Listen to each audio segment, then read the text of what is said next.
Donc voilà, je suis auteur de Cowboy, j'ai publié une vingtaine de livres à peu près. Et ça, c'est un livre un peu particulier parce que c'est comme vous l'avez vu, c'est une sorte de récit, c'est-à-dire qu'il y a vraiment une construction cursive, comme on dit. Alors que jusque-là, j'écrivais plutôt des choses un peu plus proches de la poésie, mais de la poésie contemporaine. Hein. J'écris pas en vers. J'ai publié un essai, enfin un essai biographique sur un chanteur rock, enfin sur une rockstar, Syd Barrett, qui était le fondateur de Pink Floyd. J'ai publié vraiment des livres de poésie, mais encore une fois, de manière très contemporaine. Donc vraiment plutôt des jeux graphiques, des collages de différentes formes d'écriture. J'ai écrit un livre sur la poésie contemporaine, qui est un essai, c'était une réflexion, une sorte de guide de la poésie contemporaine pour essayer que les lecteurs y voient un peu plus clair. J'ai écrit un journal de deuil. Voilà, donc j'ai des formes assez différentes. Et celui-là, finalement, c'est le qui ressemble le moins à un livre qui ressemble à rien. Voilà. Vous me suivez ? J'avais commencé à écrire sur le fameux grand-père, à prendre des notes, à écrire des petits bouts de texte, etc., à noter des idées, à me coller des liens internet, parce qu'il y avait des trucs sur les... il y avait de la documentation à trouver. Et puis j'avais vaguement laissé tomber.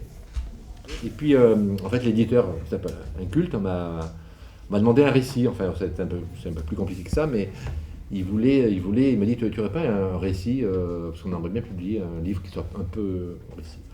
Et je lui dis, moi, des récits, j'en écris pas.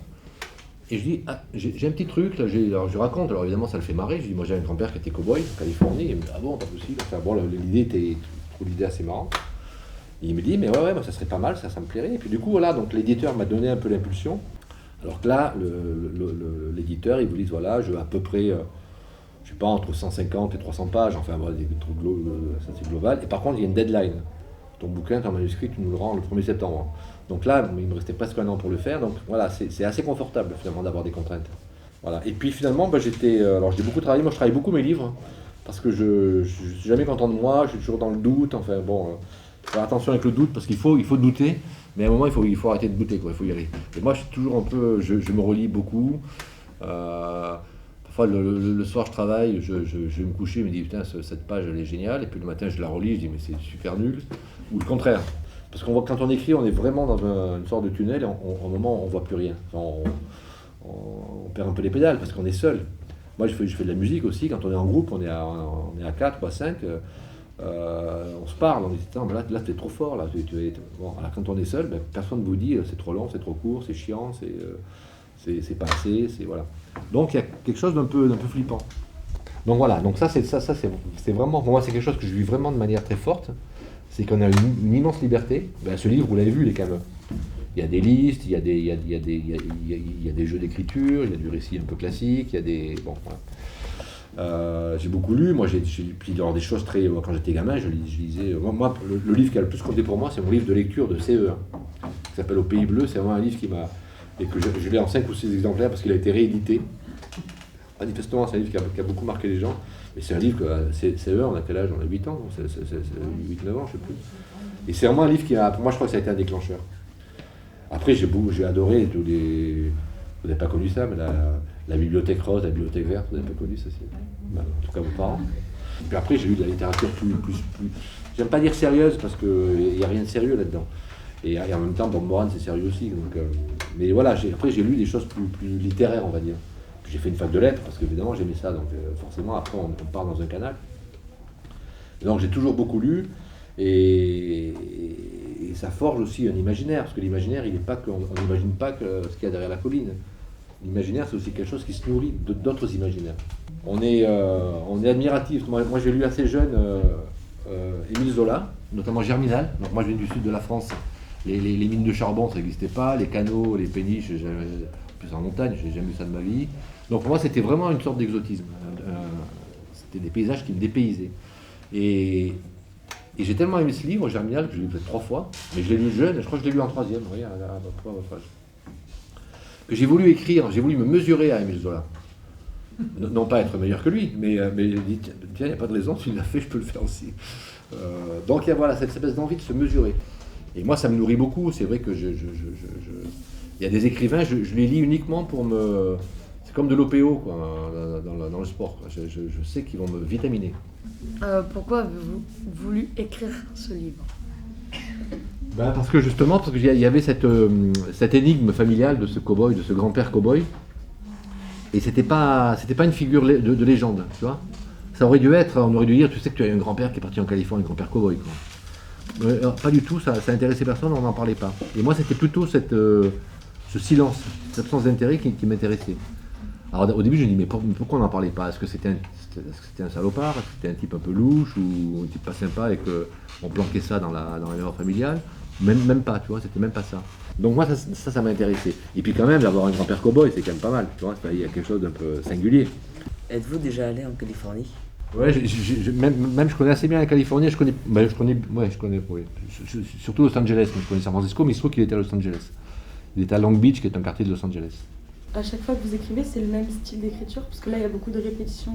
Alors oui, j'ai mon style d'écriture, si tu veux, dans le muscle de l'écriture. Le jeu, pour moi, c'est vachement important de jouer. Et le jeu, c'est aussi le jeu, le jeu, c'est s'amuser, c'est jouer. Mais le jeu, c'est aussi en mécanique, c'est quand ça marche mal, tu vois, quand on dit il y a du jeu, tu vois. Il y a un truc qui marche mal. Et moi, j'aime bien cette double idée. Et le jeu, c'est un truc qui est un peu, qui marche pas bien, qui s'emboîte mal. Et l'écriture, c'est ça, c'est aussi un truc qui s'emboîte mal. C'est quelque chose et c'est justement ces beaux emboîtages qui vont donner un sens supplémentaire et qui vont produire quelque chose de plus fort que la langue classique. Donc du coup, toutes ces répétitions, ça fait partie du jeu? Ouais. On en trouve partout là, des répétitions. Bon, dans la musique, le rythme, c'est de la répétition, tu vois, c'est répété. On dit que la répétition, c'est la névrose. Mais on dit aussi que pour sortir de la névrose, il faut répéter les choses. Et on le voit bien par exemple il y a un philosophe qui s'appelle Gilles Deleuze qui a écrit un livre qui s'appelle 1000 plateaux. Mais dans ce 1000 plateaux, il y a un chapitre qui s'appelle La ritournelle. Et il décrit la ritournelle, tu sais, les chansons pour enfants.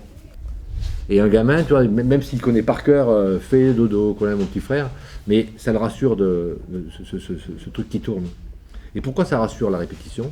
Parce qu'en fait, c'est le seul truc qui prédit l'avenir. Parce que l'avenir, c'est comme avant. Pourquoi avoir écrit des choses inutiles? Parce que, sans être méchant, hein, il y a des moments, c'est un peu inutile. Mais tu sais que l'inutilité, c'est la force de l'art. L'artiste, il fait des choses inutiles, on peut s'en passer. Et c'est parce que c'est inutile que c'est précieux. Mais la question de l'inutilité, il faut faire attention, parce que d'abord, je crois que la force de l'art, c'est justement de proposer des choses dont on peut se passer. Mais on ne peut pas s'en passer en réalité. Moi, je pense en même temps que c'est pas tellement en termes d'utile, inutile que ça se joue. C'est ce que ça va produire chez toi, même en termes de rejet. Et qu'est-ce qui va te rester d'un livre à la fin? Peut-être que ça sera ce truc-là où tu te diras, oh là là, ces accumulations de mots, c'était complètement dément. Mais du coup, il te restera quelque chose du livre et tu t'en souviendras. Alors qu'un récit tout à fait linéaire, tu t'en souviendras peut-être pas en disant, ouais, c'était l'histoire d'un cow-boy, mais il t'en sera rien resté. Et que pour moi, l'art, donc la littérature, c'est quelque chose qui doit te permettre de te décaler tout d'un coup et de provoquer chez toi un choc ou une réaction forte, que ce soit de l'émerveillement ou du rejet. Et le rejet est aussi intéressant. C'est pour ça que c'est pas inutile, c'est que ça a provoqué quelque chose chez toi. Est-ce que tout est réel ou il y a des choses que vous avez inventées Non, c'est que les deux. Au départ, il y a une réalité. Donc ce grand-père, les États-Unis. J'ai quand même beaucoup travaillé sur l'histoire des États-Unis pour essayer de me mettre dans le contexte. Et après, évidemment, je pars un peu en vrille. C'est-à-dire que j'invente des choses, si tu veux. Mais c'est une invention qui est quand même qui est très ancrée sur des réalités. Comment vous avez réagi quand vous avez su que votre grand-père était cow-boy? Tu sais, j'étais petit, donc je me souviens pas. Je l'ai toujours su, en quelque sorte. Hein. Mais je sais par contre que mon père, donc il a si peu connu, il me racontait des histoires à un moment donné qui étaient fausses, tu vois. Mais lui-même, c'était peut-être des westerns, il me racontait. Est-ce que vous avez retrouvé la trace du frère d'Eugène, Louis? Mais non, parce que... En Amérique, en 3 générations, ils ont complètement oublié leur racine. Ils savent qu'ils viennent d'à peu près de... Mais ça va très vite, les États-Unis. D'ailleurs, je dis, à un moment, c'est un pays qui va vite, les États-Unis. Tu vois. C'est-à-dire que lui, évidemment, il était né en France, mais ses enfants sont nés aux États-Unis, et ses petits-enfants aussi, en fait, etc. Et en 3 générations, les Américains, ils sont 100% américains, tu vois. Donc après, ça se perd, quoi. Ça se perd dans le paysage américain, dans l'histoire américaine qui continue. Je sais qu'il y avait quelqu'un de la famille, je crois, qui était sénateur aux États-Unis, à un moment. Comment votre grand-mère a réagi aussi? Réagi, c'est-à-dire que c'était son mari. Mais elle l'a suivi? Non, justement, non. Non, parce que lui, il est parti en Californie, il est resté quelques années. Il est revenu en France, on ne sait pas pourquoi. Et il a voulu repartir en Amérique et elle n'a pas voulu. C'est pour ça qu'il est mort en France. Et on dit qu'en fait il serait mort de chagrin parce que lui, la Californie, c'était sa terre promise. Enfin, il voulait retourner là-bas. Êtes-vous allé en Amérique pour retrouver les traces de votre grand-père ou pour visiter? Non, je suis jamais, mais je crois que j'en avais parlé. Je sais plus si c'est maintenant ou lors d'avant. Mais j'ai pas voulu y aller par rapport au bouquin. J'ai pas y retourner parce que justement je préférais que le bouquin soit construit sur un imaginaire, tu vois. À un moment, surtout au début du livre, vous avez dit une sorte de citation où c'était quand on voit, on n'imagine plus. Ouais, de Jean Genot. Et c'était pour demander d'où est-ce qu'elle venait. C'est très beau ce passage. Tu as lu ce livre, non? Vous avez lu ce livre, Comme un jeu de meurtre, de Jean Genot? C'est un livre magnifique. C'est un paysan de Haute-Provence, un peu rustre, etc. Et une nuit, il sent qu'il faut qu'il sorte labourer son champ. Et il y a un type qui est au bout du champ. Il y a un très beau passage où en fait quand il monte avec le soc, il voit le type en face de lui, et il sait qu'en arrivant, il a tourné, donc il va l'avoir dans son dos. Il y a presque un truc d'écriture, tu vois. Et puis donc l'autre, c'est ce type en question. L'autre, il s'appelle Bobby. C'est la figure de l'étranger, de l'autre, de l'artiste, du poète, enfin de celui qui vient déranger un peu l'ordre établi, quoi.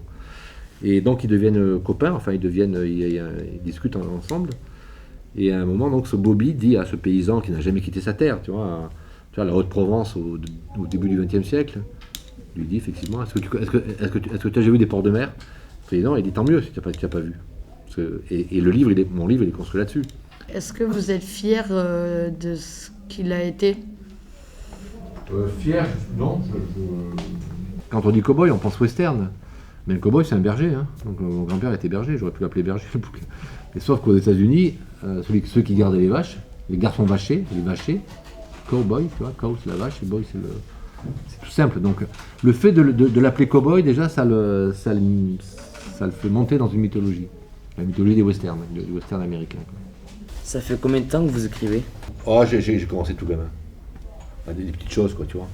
Mais après, j'ai vraiment décidé de devenir écrivain, c'est-à-dire de m'investir à fond dans ce boulot. 25 ans à peu près, 25. Alors j'ai travaillé un peu dans l'édition, j'étais salarié, j'écrivais à côté. Puis à un moment, je ne pouvais plus faire les deux, parce que c'était trop de boulot de part et d'autre. C'est pas les mêmes univers, tu vois. Je sortais du bureau où j'avais travaillé sur des livres, parce que j'étais éditeur, des livres d'histoire, je sais pas, une biographie de Louis XIV, et puis j'arrivais avec mes trucs un peu bizarres, tu vois. Donc au moment, tu perds un peu les pédales. Et donc j'ai choisi de quitter mon boulot il y a 20 ans. Donc ça veut dire que vous vivez que de l'écriture? Ouais. C'est cool. Ouais, d'ailleurs, je suis riche à millions. Ouais, le problème, c'est que voilà, bon, je gagne ma vie, ça va, j'ai pas à me plaindre, si tu veux, mais c'est quand même des revenus comme ça, quoi. C'est-à-dire qu'il y a des mois où tu gagnes 6 000 €, le mois d'après, tu gagnes 257,22 €, quoi, tu vois, donc faut faire gaffe, quoi.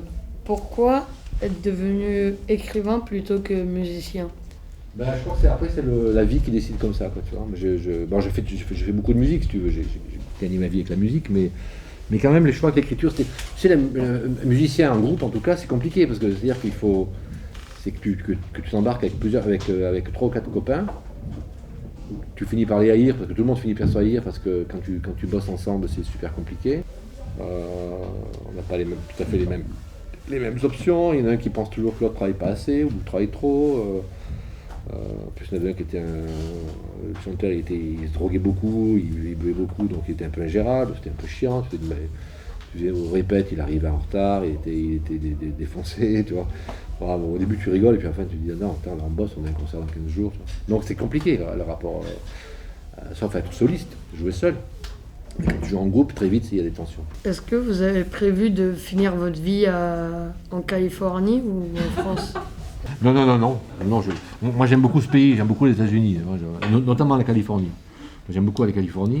Il y a de beaux paysages, il y a quand même un speed, il y a quelque chose de très... voilà, j'aime beaucoup. Mais non. Bon, j'ai pas mal de copains là-bas, donc j'irai pour les voir, pour me balader un peu, tu vois. Mais non, moi, je suis bien à Paris et peut-être dans le Lot. Parce que j'aime beaucoup votre région. Allez, à vous de jouer.